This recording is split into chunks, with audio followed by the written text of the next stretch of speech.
നമ്മൾ വീണ്ടും നമ്മൾ റെയിൽവേ സ്റ്റേഷൻ്റെ ഫ്രണ്ടിൽ വന്നേക്കുവാണ്. അപ്പോൾ നമ്മളിന്ന് രാവിലെ നമ്മളിവിടെ ഇറക്കാൻ തുടങ്ങാൻ പോവുകയാണ്. അപ്പോൾ ഇന്നലെ ഇട്ട റൂമിലായിരുന്നു കിടന്നിരുന്നത്. അപ്പോൾ രാവിലെ 8 മണിക്ക് അവിടെ നിന്ന് വെക്കേറ്റ് ചെയ്തു. നമ്മൾ ആദ്യം ഭക്ഷണം എല്ലാം കഴിക്കണം. ഭക്ഷണം കഴിച്ചിട്ട് നമുക്കിനി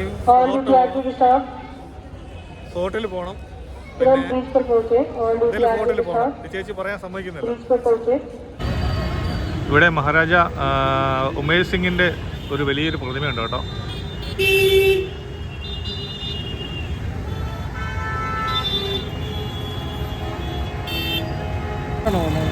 നമുക്കിതിൽ അങ്ങോട്ട് പോകാം അല്ലേ?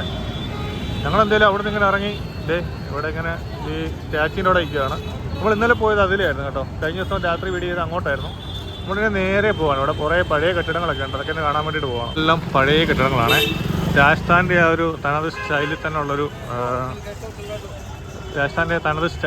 ഉള്ളൊരു കെട്ടിടങ്ങളാണ് എല്ലാം. പഴയ കെട്ടിടങ്ങൾ. കുറേയേറെ ഹോട്ടലുകളുണ്ട് കേട്ടോ. റൂംസൊക്കെ എടുക്കണമെങ്കിൽ നമുക്ക് ഇവിടെയൊക്കെ വന്നു കഴിഞ്ഞാൽ റൂംസ് കിട്ടും. ഇതെന്താണ് സംഭവിച്ചിരിക്കുന്നത്? മൊത്തം ഹിന്ദി ആയിട്ടാണ് ഞങ്ങൾക്ക് പ്രശ്നം. എന്താ ഗസ്റ്റ് ഹൗസ് ആണോ? പഴയ ബിൽഡിങ്ങാണല്ലോ അല്ലേ? തണുപ്പ് എങ്ങനെയുണ്ട്? അത്യാവശ്യം നല്ല തണുപ്പായിരുന്നു കേട്ടോ. പക്ഷേ വെയിൽ വരുന്നതിനനുസരിച്ച് കുറഞ്ഞുകൊണ്ടിരിക്കും. അപ്പോൾ ഞങ്ങൾ താമസിച്ച റൂമിലാണെങ്കിലും അത്യാവശ്യം ഹീറ്ററും കാര്യങ്ങളൊക്കെ ഉണ്ടായിരുന്നുകൊണ്ട് രാവിലെ കുളിയൊക്കെ വലിയ കുഴപ്പമില്ലായിരുന്നു. ഇല്ലെങ്കിൽ ഞങ്ങൾ കുളിക്കാതെ രാവിലെ തന്നെ ഇറങ്ങിയേനെ. ജോധ്പൂർ റെയിൽവേ സ്റ്റേഷനിൽ നിന്നൊരു 100-300 മീറ്റർ മാത്രം ദൂരം മാറിയാണ് ഈ ഒരു മന്ദിരമുള്ളത്. നമുക്ക് എന്തായാലും അങ്ങോട്ട് പോയി ഒന്ന് അവിടെ കയറി കുറച്ച് കാഴ്ചകളൊന്ന് നോക്കാം.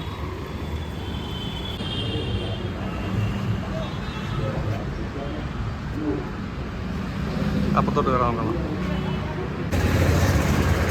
നമ്മളെന്തായാലും ആ മന്ദിരത്തിൻ്റെ സ്റ്റെപ്പ് അങ്ങോട്ട് കയറണം കേട്ടോ. താഴെ നോക്കിയിട്ട് നല്ല ഒത്തിരി പഴക്കമുള്ള ഒരു കെട്ടിടമാണ്. നല്ല ഭംഗിയാണ്.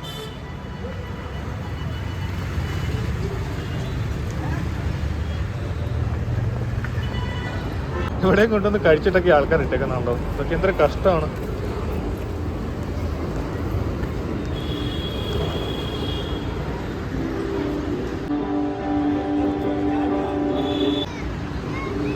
നമ്മൾ അവിടെ നിന്ന് നോക്കുമ്പോൾ നല്ലൊരു വ്യൂ കേട്ടോ. ഇപ്പം നേരം വെളുത്ത് രാവിലെ ആയതുകൊണ്ട് ആ വെട്ടം ഇങ്ങനെ ഈ പില്ലറിലൊക്കെ അടിച്ചിട്ട് നല്ല ഭംഗിയാണ് കാണാൻ. അതുവഴിയാണ് നമ്മൾ ഇങ്ങോട്ട് വന്നത്. നേരെ ഫ്രണ്ടിൽ കാണുന്നതാണ് ജോധ്പൂർ റെയിൽവേ സ്റ്റേഷൻ. ഇവിടെ കുറേ ആൾക്കാർക്ക് ഇത് ഫോട്ടോ എടുക്കുന്നുണ്ട്. അങ്ങോട്ട് നോക്കാം. കുറേ ആൾക്കാർ യോഗയൊക്കെ ചെയ്യുന്നുണ്ട് കേട്ടോ.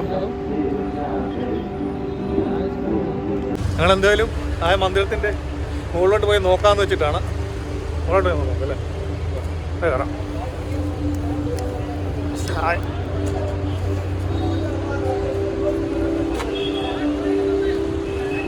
ക്ഷേത്രത്തിനുള്ളിലേക്കൊന്ന് കയറിയിട്ട് നമ്മൾ കൃഷ്ണൻ്റെ കുറേ ചിത്രങ്ങൾ, കൃഷ്ണൻ്റെ കഥകളൊക്കെ ആസ്പദമാക്കിയിട്ടുള്ള കുറേയേറെ ചിത്രങ്ങളാണ് എല്ലാം ഇവിടെ ഉണ്ടല്ലേ.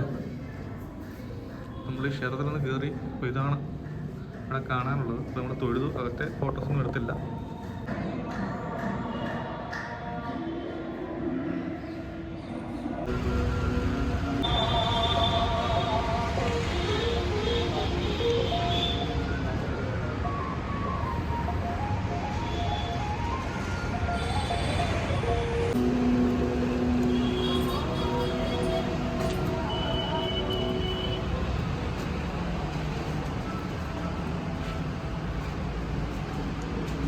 ശരിക്കും പറഞ്ഞാൽ സംരക്ഷിക്കാറുണ്ടല്ലോ.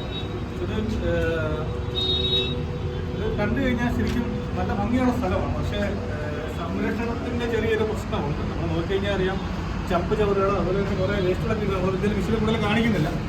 എങ്കിലും കുറച്ചുകൂടെ നല്ലതുപോലെ സംരക്ഷിക്കാമായിരുന്നു എനിക്ക് തോന്നുന്നുണ്ട്.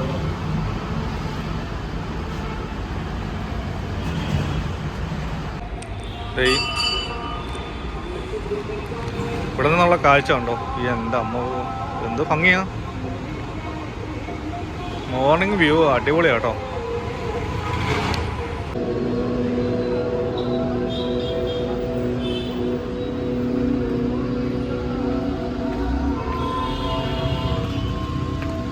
ഇന്നലെ പോയ വഴിയുടെ തൊട്ടിപ്പുറത്തുള്ള പാരലായിട്ട് വേറെ വഴി കൂടി ഇങ്ങനെ പോയിക്കൊണ്ടിരിക്കുകയാണ്. അപ്പോൾ ഇന്നലെ നമ്മൾ വീഡിയോ അവിടെ എടുത്തുകൊണ്ട് നമ്മൾ ഇന്ന് ആ സൈഡിൽ എടുക്കുന്നില്ല. നമ്മൾ നേരെ ഫ്രണ്ടിൽ കാണുന്നതാണ്. നേരെ ദൂരെയാണ് കാണുന്നത്. ആ ഹോട്ടലിലേക്കാണ് നമുക്ക് പോകേണ്ടത്. അപ്പോൾ ഞങ്ങൾ എന്തായാലും വണ്ടി വിളിക്കുന്നില്ല, നടന്നു തന്നെ പോകാമെന്ന് വെച്ചു. ചുമ്മാ ഈ ഇവിടുത്തെ ഗലികളുടെ കാഴ്ചകളൊക്കെ ഒന്ന് കാണാമെന്ന് വെച്ച് ഇറങ്ങിയതാണ്. ഞങ്ങളിപ്പോൾ നടന്നത് ഇപ്പോൾ ട്രാൻസ്ഫോമർ ഇരിക്കുന്നുണ്ടോ, 2 റോഡിൻ്റെ നടുക്ക് ഇങ്ങനെയാണ് ഇരിക്കുന്നത്. കണ്ടപ്പോൾ ഒരു കൗതുകം തോന്നി. അപ്പം ഞങ്ങളിങ്ങനെ വെറുതെ നടന്നുകൊണ്ടിരിക്കും. പക്ഷേ ഈ ഒരു വഴി എനിക്ക് ഇഷ്ടപ്പെട്ടുള്ളൂ. ഫുള്ള് കല്ല് വാങ്ങിയ വഴികളാണ്. അത്യാവശ്യം അത് ക്ലീനിങ് ഒക്കെ നടന്ന് വരുന്നേ ഉള്ളൂ ഗലികളുടെയൊക്കെ. പക്ഷേ ഈ നല്ല കല്ല് വാങ്ങിയ പണ്ടത്തെ രാജകീയ വഴികളൊക്കെ ആയിരിക്കും ഇതല്ലേ.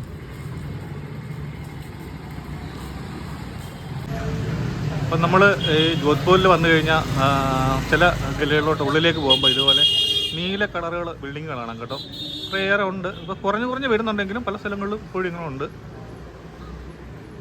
ഇപ്പോൾ സൺ സിറ്റി എന്ന് പറയുന്ന പോലെ തന്നെ ജോധ്പൂരിനുള്ള മറ്റൊരു പേരാണ് ബ്ലൂ സിറ്റി എന്നുള്ളത്. അപ്പോൾ ഞാൻ പറഞ്ഞ പോലെ പല പഴയ കെട്ടിടങ്ങളെയൊക്കെ കളറ് ബ്ലൂ ആയിരുന്നു. ഇപ്പോഴും പല സ്ഥലങ്ങളിലും ഇതുപോലൊക്കെ തന്നെ ബ്ലൂ കളറിലെ കെട്ടിടങ്ങളുണ്ട്, പല ഗലികളുമുണ്ട്. നടന്ന് ഇപ്പോൾ എവിടെ ചെല്ലുന്നൊരു പിടിയില്ല. എന്തായാലും ഞങ്ങൾ നടത്തം തുടരുവാണ്. പക്ഷെ എല്ലാ വഴിയും കണക്റ്റഡ് ആണ്. എല്ലാ വഴിയും ഭയങ്കര കണക്റ്റഡ് ആണ്. എല്ലാ വഴിയും ഭയങ്കര കണക്റ്റഡ് ആണ് സംഭവം. നമുക്ക് എവിടെ പോയാലും നമ്മൾ മെയിൻ റോഡിൽ തന്നെ വന്നിട്ടാണ്. ഈ ഒരു കാര്യം എനിക്ക് ഇഷ്ടപ്പെട്ടു. ഫുള്ള് കല്ല് വാങ്ങിയ വഴികളാണ്. നല്ല വൃത്തിയോടെ ക്ലീൻ ചെയ്ത് വരുന്നതേ ഉള്ളൂ. നടന്ന് മുന്നോട്ട് വന്നു. ഇങ്ങോട്ട് വന്നപ്പോൾ ഇവിടെ ചെറിയൊരു പഴയ കുറേ നിർമ്മിതികളുണ്ട്. അപ്പോൾ എന്താണ് അവർ നോക്കിയാണ്. അപ്പോൾ വിളിക്കുന്ന സോജിക്ക ചലര എന്നാണ്. അപ്പോൾ എന്താണ് സംഭവം നോക്കുന്നത് കയറി നോക്കാം. സ്റ്റെപ്പ് അല്ലേ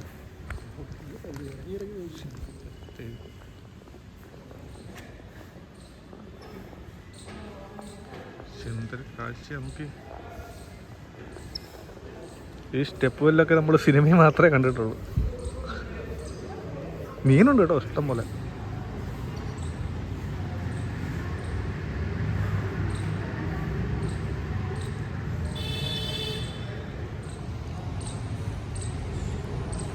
അപ്പോൾ ഈ ഒരു സ്റ്റെപ്പ് വെല്ലാണ് ഇവിടെ ഉള്ളത്. അപ്പം ഈ സ്റ്റെപ്പ് വെല്ലിൻ്റെ ഫ്രണ്ടിൽ ഒരു ഹോട്ടലുണ്ട്. ആ ഹോട്ടലിൻ്റെ പേര് അവർ കൊടുത്തേക്കുന്നത് സ്റ്റെപ്പ് വെൽ ഹോട്ടൽ എന്നാണ്. അതും പൗരാണിക ഒരു നിർമ്മിതി പോലാണ് ഫീൽ ചെയ്യുന്നത്. ഒരുപാട് ആൾക്കാർ ഇവിടെ വന്ന് സ്റ്റെപ്പ് വെല്ലിൽ ഇറങ്ങുന്നുണ്ട്. നമുക്കിവിടെ കണ്ടിട്ട് തന്നെ എന്തോ ഒരു പേടി വരും. ഭയങ്കര ഹൈറ്റാണ്. ഇവിടെ ഒരു പട്ടിക്കുട്ടൻ ഇങ്ങനെ ആൾക്കാരെ നോക്കിയിരിപ്പുണ്ട്.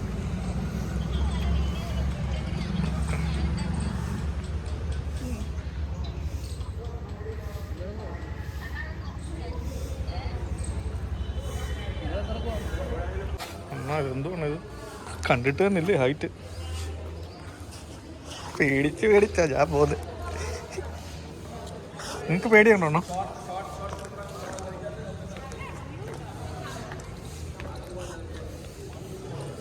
മലയാളീസൊക്കെ എത്ര ഉണ്ട് കേട്ടോ. മലയാളീസൊക്കെ എത്ര ഉണ്ട്? നല്ലതാണ് വ്യൂ ഉണ്ടെന്നൊക്കെ ചോദിക്കുന്നത്.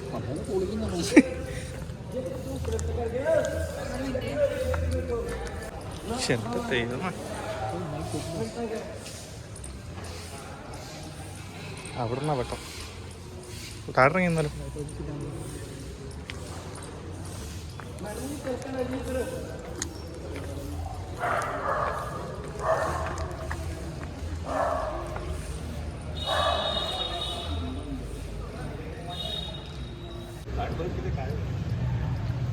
അഴക്കൂട്ടേണ്ട കാര്യമൊന്നുമില്ല. ഇപ്പോൾ രാജസ്ഥാനിലെ പല ഭാഗങ്ങളും ഇതുള്ള സ്റ്റെപ്പ് വെല്ലുകളുണ്ട് കേട്ടോ. അപ്പോൾ അത് വെള്ളത്തിൻ്റെയൊക്കെ ഒരു പ്രശ്നം ഉണ്ടായിരുന്നുകൊണ്ട് ഇപ്പം നമ്മൾ നോക്കിക്കഴിഞ്ഞാൽ ഇവർക്കിതൊരു വലിയ സംഭവമല്ല. അതുപോലെ ഒരുപാട് സ്റ്റെപ്പ് വെല്ലുകൾ പല സ്ഥലങ്ങളും ഉണ്ട്.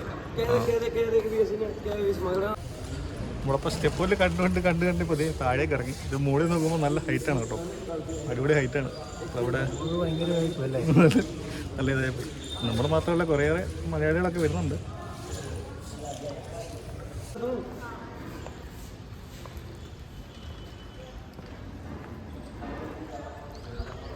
നമ്മുടെ അനീഷ് ബ്രോ എന്തായാലും സ്റ്റെപ്പ് വെല്ലി ഇറങ്ങാൻ വേണ്ടിയിട്ട് താഴോട്ട് പോവാണ്. ഹൈറ്റിൻ്റെ ഒരു പ്രശ്നം ഞങ്ങൾക്ക് ഫീൽ ചെയ്യുന്നുണ്ട് ഇങ്ങനെ ഇറങ്ങി പോകുമ്പോൾ.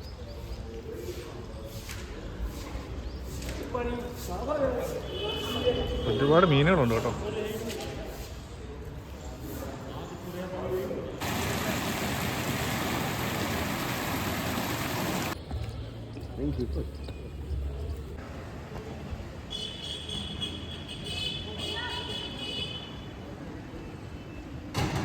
നല്ല ഹൈറ്റിലാണ് നമ്മൾ നിൽക്കുന്നത് കേട്ടോ.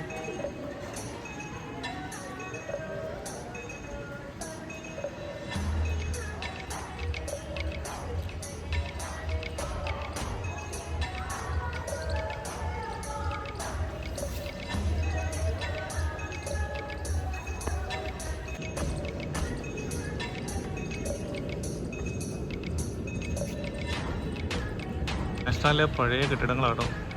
ഇന്ത്യയിലെ ആർക്കിടെക്ചർ ഭയങ്കര ഭംഗിയാണ് കാണാൻ. ആ പഴമ ഇപ്പോഴും അതുപോലെ തന്നെ ഉണ്ട് കേട്ടോ. എന്ന് പറഞ്ഞാൽ അവരത് നിലനിർത്തി തന്നെയാണ് ബാക്കിയുള്ള ബിൽഡിങ്ങുകളും പണിതിരിക്കുന്നത്. ചില കെട്ടിടങ്ങൾ വന്നിട്ടുണ്ട്, എന്നാലും അതുപോലൊക്കെ തന്നെയാണ് ബാക്കിയുള്ള എല്ലാ കെട്ടിടങ്ങളും. ആ സമയത്ത് രാജസ്ഥാനിലെ ഇലക്ഷനൊക്കെ കഴിഞ്ഞ തെരഞ്ഞെടുപ്പ് കഴിഞ്ഞ റിസൾട്ട് പറഞ്ഞ സമയമായിരുന്നു. ഇതൊക്കെ കുറേ അലങ്കരിച്ചിട്ടും കാര്യങ്ങളൊക്കെ ഉണ്ട് കേട്ടോ. ഫോർട്ടിൻ്റെ ഒരു വ്യൂ നമുക്ക് ഇവിടെ നിന്ന് നോക്കിക്കഴിഞ്ഞാൽ ചെറുതായിട്ട് കാണാം. അപ്പോൾ ഒരു വീഡിയോ ഇഷ്ടമാക്കി നിങ്ങൾ തീർച്ചയായിട്ടും ലൈക്ക് ചെയ്യണം, ഷെയർ ചെയ്യണം, സബ്സ്ക്രൈബ് ചെയ്യണം. അപ്പോൾ അടുത്ത വീഡിയോയുമായിട്ട് രാജസ്ഥാൻ സീരീസിലെ അടുത്ത വീഡിയോയുമായിട്ട് നമുക്ക് വീണ്ടും കാണാം.